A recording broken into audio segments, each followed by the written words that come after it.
or for anybody, they're just clear. Okay. So we're now going to do the hearing test, and I'll put this one on my ears.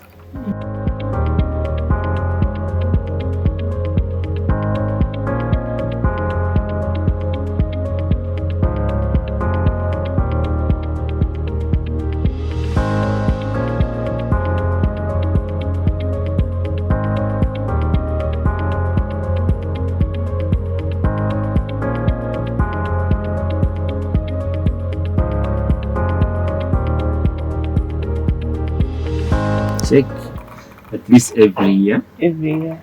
And you need to you need to protect your hearing, especially like you don't use earphones.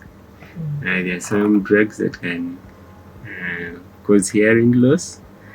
Yeah, like quinine in children, which is a major cause of hearing loss in children. And also when you get ear complaints like pain, discharge from the ear, you need to see an ENT doctor.